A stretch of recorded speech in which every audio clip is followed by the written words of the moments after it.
Okay, we're almost set up. So here's our safety features. First of all, it's 2 feet wide. Each rung is 22 inches, and we have an inch here and an inch there, so 24 inches wide.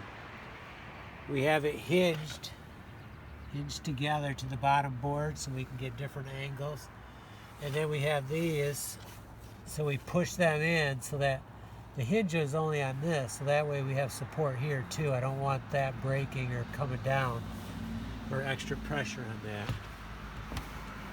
So they're in there tight.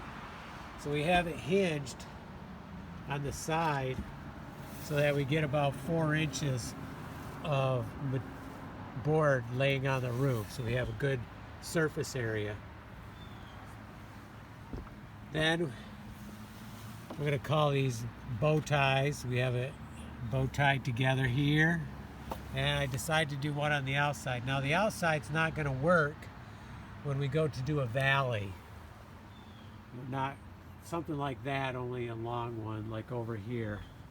That's why it's hinged on the side, so we can lay it in here and go all the way up and just keep adding, because this I need to redo. This is my next goal. I don't know if I'm going to get to it this year though. So then I decided last night to add one more safety feature, and that is screw one into the roof. So I tried to hit, well, I did.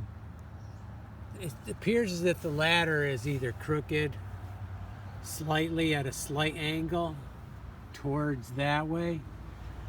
So to hit one of these just right worked out to be right here.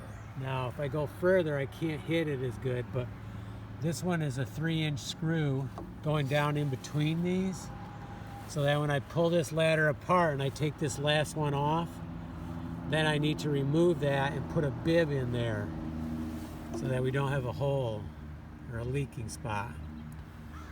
So let's go up. I have one more bow tie to put on.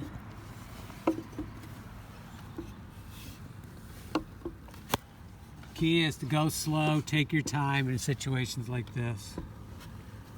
I don't care if anybody's trying to rush you, just ignore them. In my case, I'm working alone for myself, so we're up here, and I have one more bow tie to put in right there, and once I stop videoing I'll put that in. Works out kind of nice. We're not touching the roof here, we're only on the sides, but right here we have about an inch gap. Still works nice for setting our tools in. We can kind of go like that, up in, and lay it in there. It's not going to go anyplace. So here's our work area. First of all, I think I'll do this one. I need to pry that up. Unfortunately,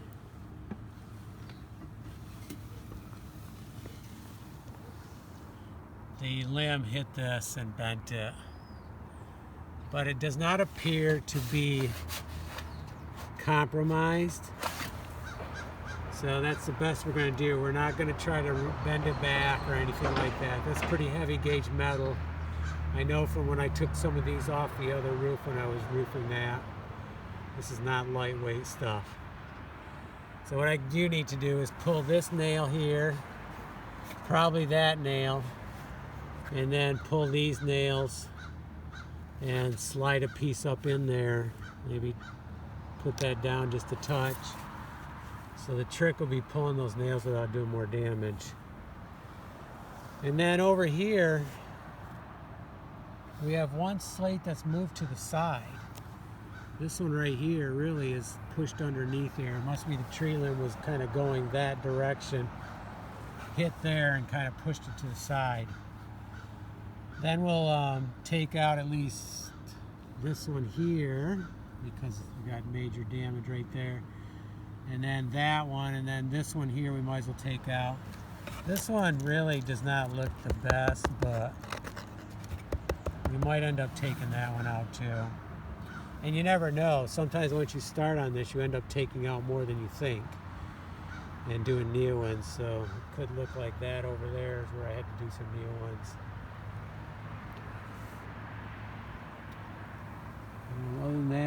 long ways up here. I have not been up in this part yet. It's the first time I've been up here in this particular spot. I've been over there.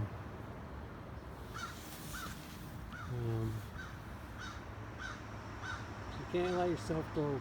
You have to stay calm and relaxed. And now I started thinking about the height. Just be cautious and careful. That's my advice. Did some nice work over there. That was from the lift. You can see it now from a different angle. Put flashing up there to protect the chimney part. We got the major runoff from the main roof.